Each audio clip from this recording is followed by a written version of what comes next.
Madam Ambassador, thank you for being with us today at Romanian television. It's been a good couple of months since you returned to Romania. You've met lots of people, you've traveled a little bit around the country. How did you find Romania after all these years? First of all, thank you so much for having me here in the studio. It's a great pleasure to come to TVR. It's been really lovely to return to Romania after 15 years. I worked here between 2005 and 2008 as the cultural attaché. So it's been great to come back and meet old friends and see how the country has changed quite a bit since I left in 2008 with the entry into the EU, all kinds of development. I've been able to travel quite a bit around the country. I arrived in February, I think, and I've been to many cities, and it's really been exciting to see the changes, lots of development, lots of economic growth, and to see how Romania is moving forward as one of the fastest growing economies in Europe. Many new businesses, lots of new American investment. So it's been a real pleasure. And of course, the country is as beautiful as it always was. So that's nice to see as well. We've also marked recently, last year, a milestone in the strategic partnership between Romania and the US, 25 years. It's been highly acclaimed by Romanian and American politicians as well. What does this mark actually mean for our relations? How did things change during these 25 years? Well, I think the main thing is that our relationship has gotten stronger and deeper and more extensive. I think we, the United States, were happy to support Romania's entry into NATO and entry into the EU. And I think we see that Romania is becoming, a stronger and more capable partner, not just for the United States, but for Europe and for NATO. We have, as I mentioned, U.S. investment has grown here. We have partnerships across a lot of areas: defense, energy, people-to-people exchanges. So it's, I think it means a deeper, more close and more practical relationship in a lot of areas. And I think I only see the relationship getting stronger and deeper as we go forward. It's now 26, we're into the 26th year. And I think the partnership has shown its value both for the United States and for Romania. I was talking about this month that you spent here. You actually observed a change of the government, and yes. You've already met the new Prime Minister, Mr. Ciolacu. What are the objectives of cooperation with the new government? I mean especially economically. Yeah, well, first of all, yes, I met the new Prime Minister recently. I met also the new Foreign Minister. And we're happy to see that the new government plans continuation of the same foreign policy objectives as before. And I think that means continuation of the same cooperation that we've had. So that was good news. Specifically, we talked a lot about increasing U.S. investment in Romania. We have many companies who are already here who plan to expand their operations and do more. In terms of creating jobs and exports. So that's good news. But we have other companies that also would like to come to Romania, and we are helping to convey their interests and also to identify problems that might exist in the legal or tax framework and see if we can advocate for those companies or at least flag for the Romanian government areas where they might be able to make changes that would make that investment more possible. Of course, we always advocate for a fair, transparent business environment that's predictable. I think the main thing that foreign investors look for is an environment where they can plan. They know what the tax regime will be.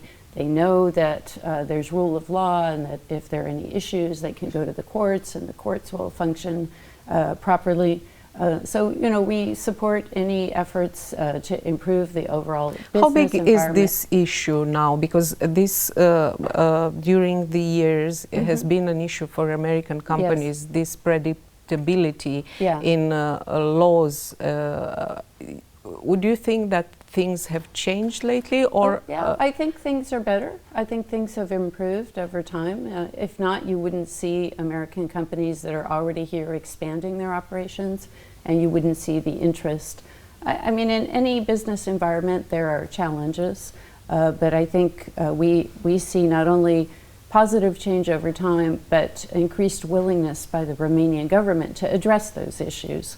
So if we take an issue to them and say, look, this is an issue that might prevent this company from investing, they're more willing to listen and see if they can find a way to address the concern. I mean, obviously, we're not asking for special favors or anything, but just that the environment, that any issues be resolved, that decisions are made in a timely basis. Those are the kinds of things that we advocate for. The U.S. has been a great supporter of Romania's energetic security, which was really a big issue during the recent energy crisis across Europe. What are the perspectives in this domain? Yeah, this is an area where I think not only can Romania be a leader in Europe, I think Romania is already a leader when it comes to energy diversification, but it's also a strong pillar of our strategic partnership. In 2020, we signed an intergovernmental agreement on civilian nuclear cooperation, and U.S. companies are interested in helping both renovate the Chernovoda nuclear power plant, but also build out 2 new reactors, reactors 3 and 4, and also to help Romania develop the first small modular reactor in Europe. So those are areas where I think there's great potential for not only our cooperation, but for Romania to increase its ability to expand nuclear power, which will help with energy security, energy diversification, and also deal with global warming and by reducing reliance on carbon for energy. So this is a great good news story. There's a lot of work ahead, but it's something that was highlighted in the recent G7 meeting in Hiroshima, where we announced that there was additional financing available for this project. $4 billion through our Exim Bank and our Development Finance Corporation. So that's great news. And we also, by the way, opened a research center or training center at the Polytechnic University here in Bucharest to train students how to work in a small modular reactor setting. Romania has experience in nuclear energy. I think it's one of the strengths that you have, and you already have the expertise. You can expand that expertise, and we're happy to partner with Romania to do that. Another pillar of the strategic partnership, you've mentioned energy, but another important pillar was always the cooperation on fighting crime and corruption. And we've recently noticed in the media an increase of the news about Romanian criminals acting on U.S. soil, whether it's illegal migration or hacking stuff. Is this a real issue from the American perspective? I mean, are we facing a trend here? Because it seems so if you look at the news. Yeah, well, the news always makes things look more exciting than sometimes they are. But no, there is definitely an issue, of course. But the good news is that our cooperation with Romanian law enforcement is very strong. We have representatives here from the FBI and other law enforcement organizations, and they have great cooperation. There's good information sharing between the United States and Romania when it comes to law enforcement. So when issues start to evolve or to develop, as they always do, because criminals are always finding new ways to try to make money, the cooperation, the fact that we have good cooperation helps identify the issue, helps authorities come up with a way to deal with it, so I'm optimistic that this cooperation will help address this. I wouldn't say it's a huge problem, but it's one of many problems that appears, and it's something that's bringing us together to try to address it before it becomes an even bigger problem. But so we take note of it, but I wouldn't overstate the issue at this stage. U.S. always paid also close attention to the fight against corruption in Romania, and of course to the judicial reforms. Recently, there's this part of society in Romania that feels rather disappointed on this matter. There's this feeling that things are slowing down. How do you see it from American perspective? Well, of course, I have a longer-term perspective, having lived and worked here before, and I think what's remarkable is the progress that has been made over time, and of course, there's always room for improvement. I think there are we've seen a lot of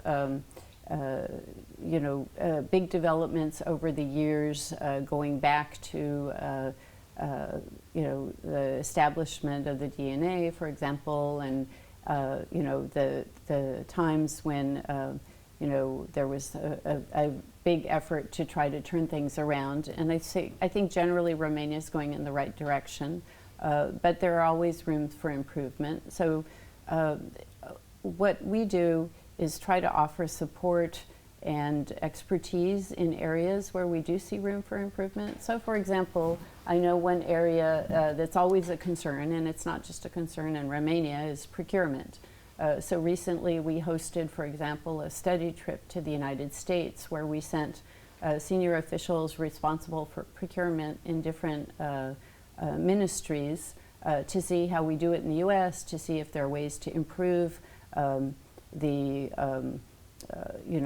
system here, to make it less susceptible to corruption. So I think our real effort now is to help and find ways to adopt practices that help prevent corruption from happening in the first place. It's much, it's much more effective to try to set up systems that prevent corruption from happening in the first place than trying to investigate and prosecute it after it's happened. So that's where we're putting a lot of our emphasis now. Again, there's always room for improvement. We deal with corruption issues that happen in our country. All countries face it. But I think the overall trend has been positive in Romania. Obviously, one of the most valued parts of this partnership for the Romanians is the security, the defense dimension, with the war in Ukraine on our borders going on. What is the evaluation of the United States, especially after the events in Russia in the last couple of days? Yeah, well, I think those events just point to the need for a strong alliance and partnership. And I would say that Romania has been a model ally within the NATO alliance. Not only has Romania pledged 2% of its GDP for defense, it's pledged more than 2%, it's pledged 2.5%.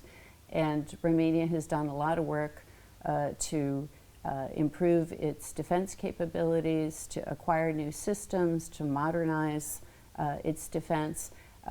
But more importantly, to work together with NATO, within the alliance, with the United States, We are very appreciative of the fact that Romania has now hosting over 3,000 American troops. The number has tripled since the war started in Ukraine.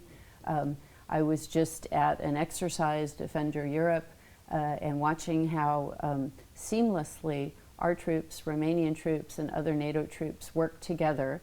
And I think this is the best defense and deterrence, is the unity that we have within the alliance. So I think that's a key part of our partnership.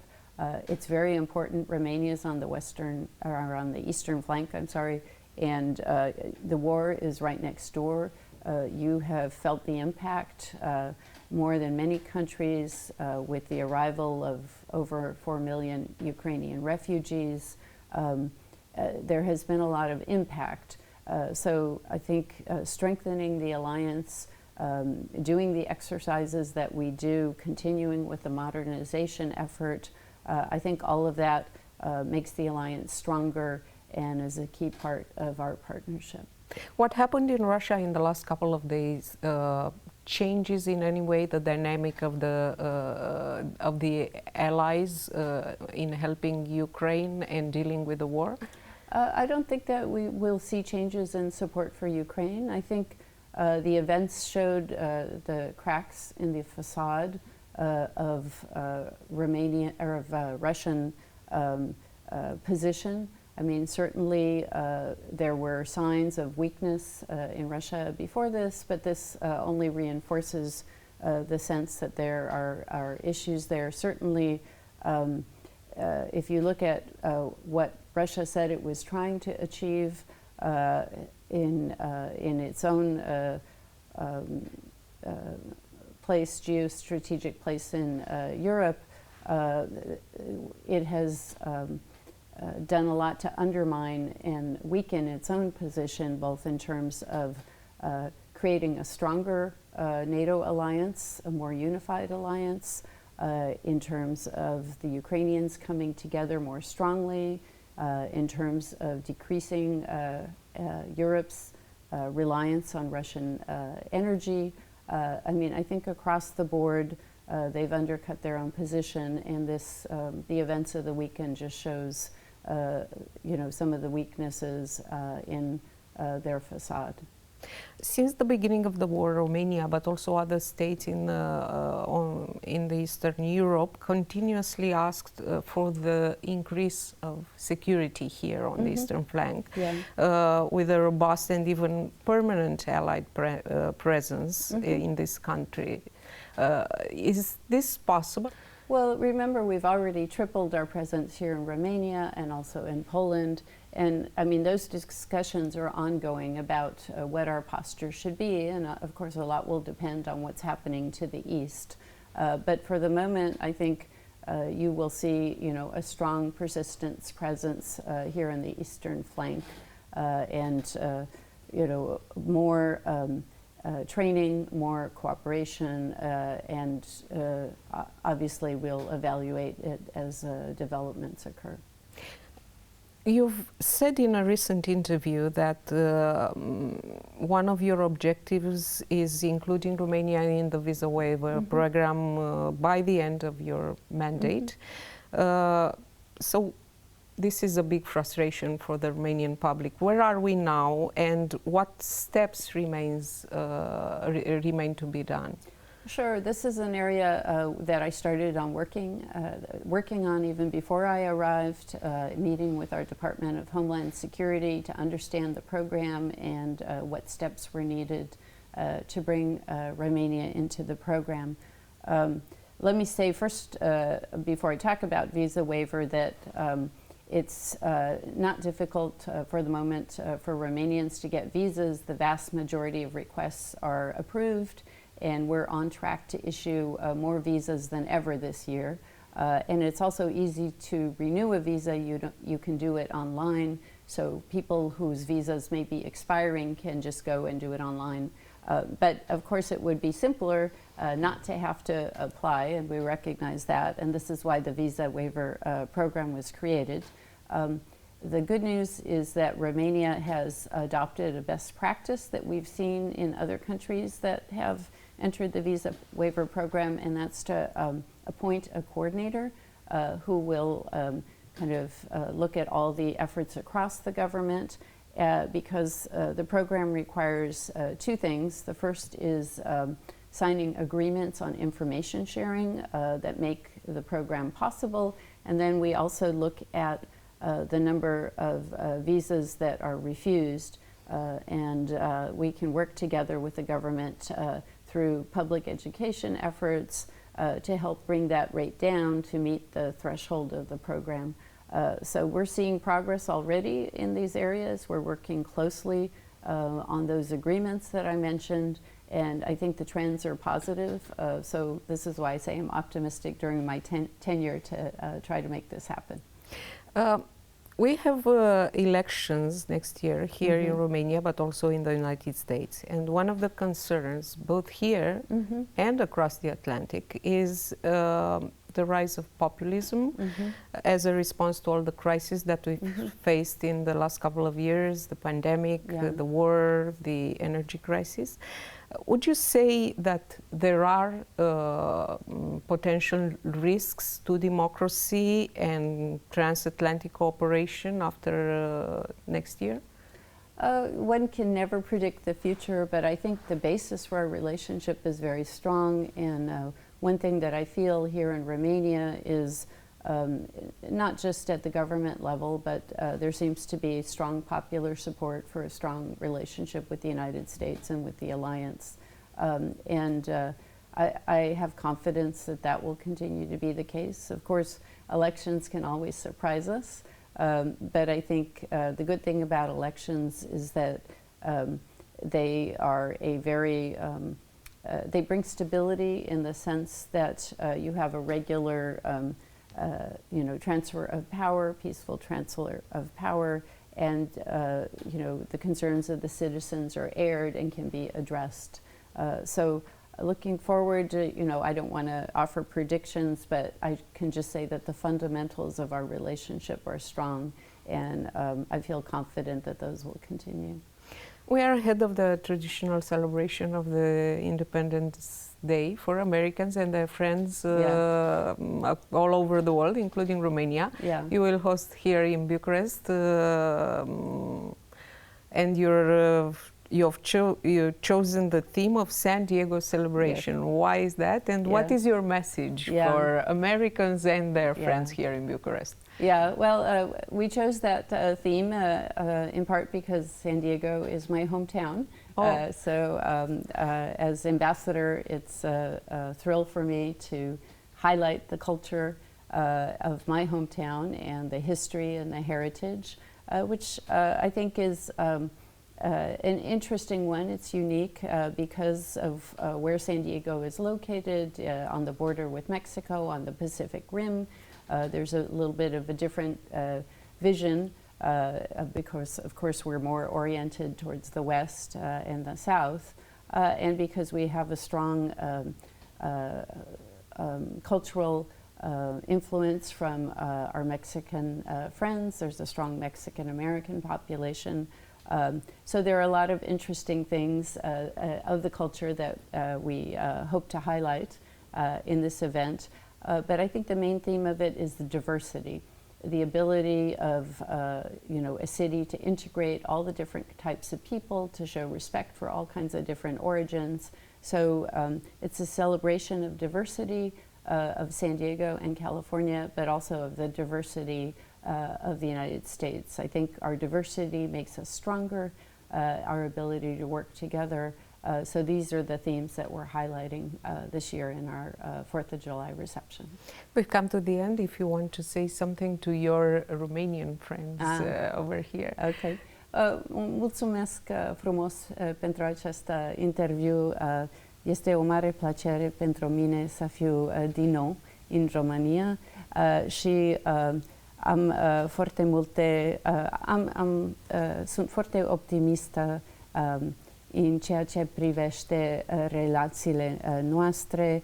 Cred că baza este foarte bună și se va îmbunătăți în viitorul. Și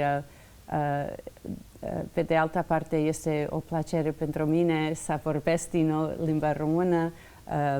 Îmi cer scuze dacă fac din când în când câteva greșeli, dar încerc să îmbunătăți limba și sper că prietenii mei în România îmi vor ajuta cu asta. Mulțumesc și eu pentru acest interviu. Vă mai așteptăm la TVR. Thank you, Madam Ambassador. Thank you so much. Mulțumesc frumos.